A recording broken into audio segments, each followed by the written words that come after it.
Sitting right here on the bus with the legendary gentleman. My brother, how you doing? I'm good, man. It's a blessing to be on the bus, on the road, you know. It's been a while, you know. Yeah.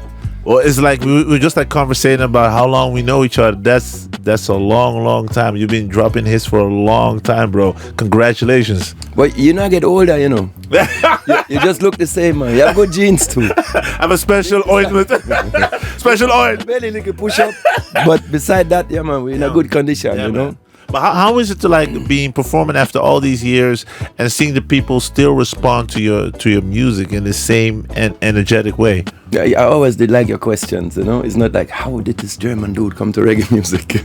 No. I'm much greater with that. No, it's really a blessing, and it fulfills me with a certain, you know, gratefulness. You know, I'm very thankful that, you know, after so many decades, it's like, you know, the first tour was '99. You know what I mean? And from '99 we actually tour constantly. You know, so I'm really blessed. You know? I really give thanks. I mean, the 22-hour before and after the show, it get more difficult because in 2 years I'm 50, you know, like the Dixie toilet and the food and, you know, and the traffic blocking and, you know, 18 people in the bus and the morning smell, you know them way there. Yeah. So the funk of yesterday. You smell like yesterday. It's kind of funky in that bus. And then our toilet doesn't work right now, you know. So so it's a thing. But the stage shows, it's still the same, you know, because the people always give you energy, you give it back to them. So it's always a constant exchange of vibes, you know. Yeah, and everybody's crowd surfing, but I saw that you came up with something new. You got boat surfing. Yeah, man. I create the boat surfing now, you know. No, it was weird, man, because, you know, I support a charity organization called Viva Con Agua. Mm-hmm. You know, it's about drinking water, you know.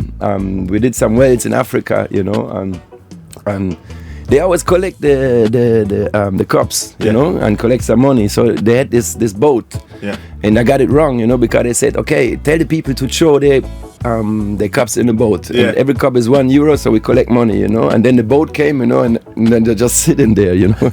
And then I realized, whoa, man, I have like 10 minutes left. So how do I get back to the stage, you know? Yeah. But then I realized if I move like this, it moves like this. And if I go left, then, you know, so I could even navigate the boat, you know? It was very outstanding, yeah. I saw the picture on Instagram. I want to establish it, you know? Yeah, boat surfing. I saw it on your Instagram. I was like, okay, this guy is bringing something new to the table. Man. Boat surfing is a new crowd funding, you know? Yeah. And how do you still find the joy in making music? Because a lot of people don't... know how hard work it is, because like they hear the song like, okay, cool, but to go back and to figure out some new stuff, reinvent yourself and still be coming with those tunes, because you got a lot of hits. Well, you know, that's a good question too, you know. I think first of all, it's like, you know, I don't define myself via Gentleman alone, you know. I'm a family father, you know. I take out myself from a lot of noise, you know. I'm not going into clubs and stuff, you know. So when I'm not touring, I'm home with my family, you know. And I reflect a lot.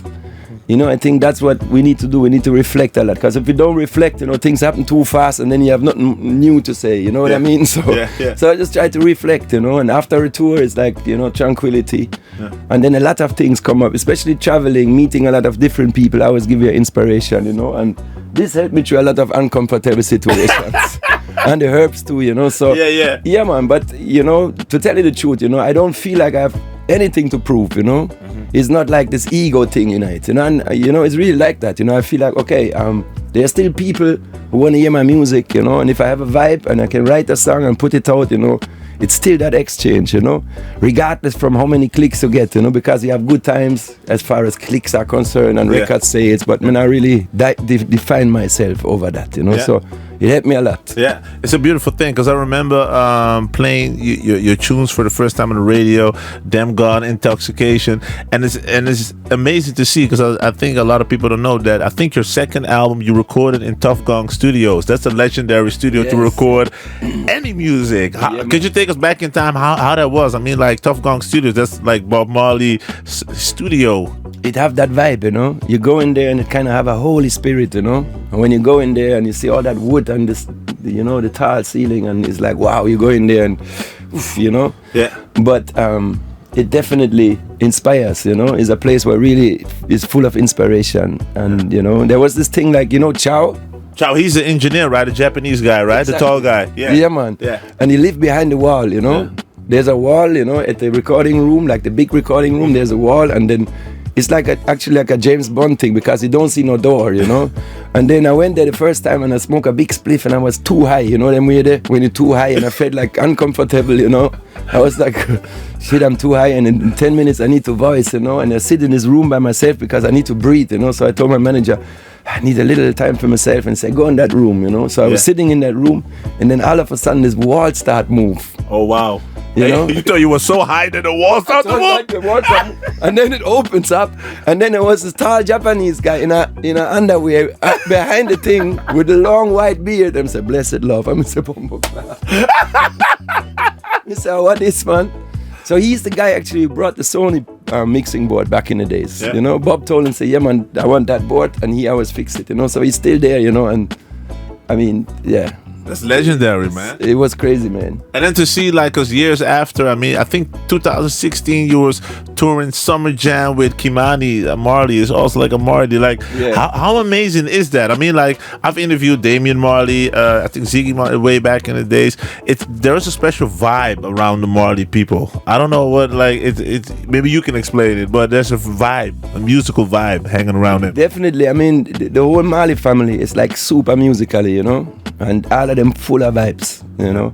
And I think, you know, one time I talked to Ky-mani and said, yeah, man, it's like a blessing and a curse at the same time to be the son of, you know. Yeah. But everyone, each and everyone, you know, got their own vibe and their own style and their own singing and their own lyrics, you know. Yeah, it's a blessing, you know. And the first time I met him, and we met at a festival in France, and we had a vibe, you know. Yeah. And then we did that song together, and then I made MTV Unplugged, you know, and I called the man and said, yo, you know, would you be part of it? And he said, yeah, man, I'm there tomorrow. And, you know, it was very uncomplicated, you know, no ego involved or nothing, you know. So people recognize good music, and if it's made with a genuine feeling, you can't fake realness. Exactly, and people recognize good spirits too, you know. Yeah, it's all energy, bro. Yeah. And are your kids into music? Because we're talking about the Marley and the other kids, but you also have your own family. Are your kids also? Is there another gentleman coming out? Well, I mean, my daughter's more into Taylor Swift and Katy Perry. Okay. She's still remix. But my son is 21 and he's into reggae music too. Oh wow. Is he also recording and stuff? No, he's like start making beats and rhythms, you know. He like hip hop too, you know, so he's more into the hip hop thing, but you know, it's like a lot of in between spaces, you know. So he's actually he's musically. Is he impressed with his dad? I think so, but you have to ask him. Okay. You know? Because a lot of times, like I have a son from 5 years, and he doesn't really know that what his father does on the radio and TV and all that stuff. That's just my dad. So it's like no, but it's kind of normal because he grew up with it, you know. Yeah. Same like our daughter, you know, she used to tour with us, like, you know, even when she was in the belly still, you know. Yeah. You know, she was on tour the whole time, so. It's a normal thing for them. Yeah, man. So you're gonna be performing today at Reggae Lake. Like one more question. Reggae has a definition for every other person. What does reggae mean to you? It's very honest. Yeah, man. That's it. To me, it's the most honest music, you know. Because I mean, I find love in different genres too, you know. But reggae to me is. It have a message, you know. It's beyond entertainment, you know. It's just not entertainment, you know. And it's, you know, I mean, and it's super diverse, you know. It's not like, you know, it's just roots reggae. You have dancehall, you have all type of different characters, you know. And when you look at Jamaica now, Jamaica is such a small island, but the input is so large, you know. And every time, you know, I get tired of it, there's a new artist coming up, and I say, Jesus Christ, you know. Yeah. Another one! Yes. And it's the whole time. Yeah. It's fucking crazy, you know what I mean? So this is like, it's uncomparable to me. Yeah, man. Bless up, man. The one and only gentleman. We backstage, we on the bus, we touring, we vibing. Nandoleaks, you don't know.